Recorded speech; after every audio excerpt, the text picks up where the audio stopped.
So in our WhatsApp group, this is George, Jordana, Dan, myself, and Jemima, even though Jemima doesn't ever come in and say too much, but she's there. But we talk each week about ideas that we would like to bring. And who brought this one up about cutting costs and the white space within your shop? Who brought that one in? Was it you, Jordana? I think that was George. Was it George? But basically this... well, someone did. Was it?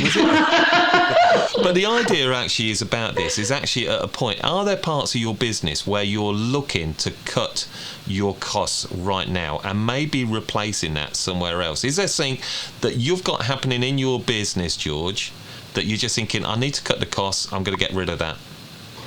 Well, I mean, I can't really see there's anything that I need to really sort of cut costs on, but I mean, white space and things like that, I would always make sure that we're doing training. I would always make sure people are utilising the time and turning their time into potential money. Yeah, so we're cutting costs maybe within services, so there could be a space. So let's say, and that's a great point there, Collette, I probably didn't explain that hugely well. So we're cutting, let's say there's space, there is a part of your salon that just isn't, it's waste of space, it's dead space, where actually you could be making more money from that space that's just sat there empty, all right? Yeah, sure. So like dry cuts, that's a waste of money. I think that needs to be, anyone that was doing dry cuts, that's a good excuse to get rid of that after lockdown, because I don't think that makes very much money. I think we should be pushing clients to better services to earn more money. Is there, when you look in your salon then, Jordana, and you look around, and I know you're a smart businesswoman, you look, and is there spaces that, a bit like a supermarket, they maximise every part of their salon, don't they? They, if it's not making money, that space, away with it. Is there part of your shop that you look around and you think, that's not happening? Yeah, definitely. And I did that a couple of years ago and realised that we did have a lot of dead space. So I started advertising some of the chairs that I knew that we couldn't fill, because there's 17 of them. And there were days like Mondays and Tuesdays where we couldn't fill all of the chairs. So we got these brow ladies in who rented the chair. We've had makeup artists. We've got people that rent the rooms in the spa, not necessarily for spa services, but even for like nutritional therapy or counselling. And it's a really nice way of kind of merging like industries and just meeting new people, but also kind of cross-promoting each other, because none of your services conflict. So there's no conflict of interest. But yeah, in terms of cutting costs as well, I've actually used COVID as a bit of an excuse, because I'm like, we can't serve refreshments anymore, and oh my god, it saved us so much money. We went through so much milk, so much coffee, so much tea, which obviously we give to our clients for free. We give them biscuits. My gosh, that adds up. And on the first week of opening, I was like, I'm going to give all my clients bottled water. And then after 2 weeks, I was like, guys, I can't afford this. Like, you're not getting bottled water. So yeah, there's lots of ways that you can cut costs. We've got a waste jug, a colour waste jug as well. So only mix up what you need, and if you over mix, it has to go in the colour wastage jug that you can visually see. What else? There's loads of little things. That's a big thing, isn't it? I know you mentioned that again at the podcast live event that we done. The colour wastage. Yeah, that's a massive waste of money, isn't it? And we all see, as the salon owners, when you see your team, wasting colours, are you quite hard on that, George? Yeah, I'm quite hard on that, but I mean, they're self-employed, so they buy their own colour, but they do get a bit fruity with my backboard, you know what I mean? And they get a bit excitable with my shampoos and my conditioners and my treatments and that. So I have to pull them off every week, like, just this about, just a 20p piece, that's all you need. So in your space, George, because you had a refit, and it's become, I guess the impression you're trying to maybe create a bit of a social in Rotherham. Would that be, that's the sort of vibe that I'm getting, the self-employed, it was going to be part of the society? Yeah, I've got a little society of people. We've got a lot of different people that come and see us, and it's just about, it's also about being inclusive. When I was Twisted Scissors, I obviously put a lot of bright hair out to get attention, but I pigeonholed myself because everyone's really good at all aspects of colour. So it doesn't matter whether you're 50 or 18, you want a bright or a balayage. It's just about being an inclusive brand and creating a bit of a movement that people want to be a part of. Yeah. What about these back bars, colour bars, cocktail bars? They're big areas. Are those areas that are really maximising your business by having those spaces there, or is it that it looks great, gives a salon experience, Jordana? Probably not. Yeah.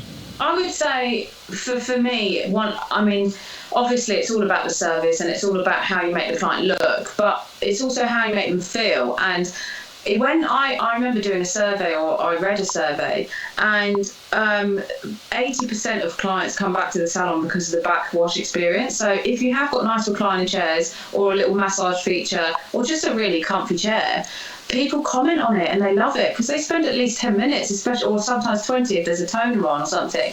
And I think that's a big comfort level. So I would say that's not wasted space. Similarly with colour, I've got a tiny little colour room that you can barely get, one person down, and I think that's not wasted space at all, because you do need, I think, a shut off space to like mix up, or at least a little bit of a private space to like have a chat with a colourist if something goes wrong.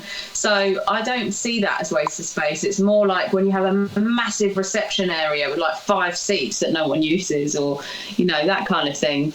I guess you could convert that to retail area. Actually, Colette's actually put a comment below, which is really, really good, about concession for local retailers. So larger salons in England do this. One of them is called DNA Art Space in Nottingham, and they have like loads of different local retailers that rent the space for like 3 months to 5 months. It could be a smoothie bar or a nail artist or anything like that, and it's really cool. Even clothes designers go in there as well. I see. I love that, and that's exactly where I wanted to go. And I had the pleasure to interview Dale and Angelo and learn about DNA, what they do there, and it is fantastic. And I see this as a future, because when you look at Hunter Collective, who are using their space to rent out to brands, and you look at Kai, who's got lots of different events, and there's salons that have got music nights now going on. It seems to me, George, that hairdressers are becoming a lot more than hairdressers. Yeah, absolutely. It's all about creating an experience and a movement, and that could be like lots of little companies within one company to create that. It's all about creating something different, isn't it? Well, I think it is about creating something different. Actually, what you were saying there, what Collette brought up about the smaller retailers and the independent, well, actually, so many of these online businesses want to have pop-up spaces, and I know there are online platforms that allow, empty shops to go in and have a space for a month without the commitment of a long-term 10-year lease. Who wants that nowadays? My God. But Isn't that wicked? You're offering variation. Is there space in your environment that actually you think, by losing a chair or a space and bringing in this pop-up area, which acts, is there a place for that? In your salon, maybe, Jordan. I'm not saying for your salon, but is it something that we could see more of? Definitely. I had this dream a while ago which never really materialised, and it was about like getting in different type of experts into the salon, so that rather than just coming for your hair, you would actually get a full makeup and styling consultation, and with what we called her a colour psychologist. So it would be someone that would sit down, analyse your eye colour, skin colour, tone colour, and talk about what kind of palette to lean towards in your wardrobe. And then you would have a makeup artist say, with your new colour or with your new blonde ribbons, you would need to kind of lean more towards this type of blusher, whatever. And I loved it, but obviously it never materialised, because it's something that's really hard to kind of implement.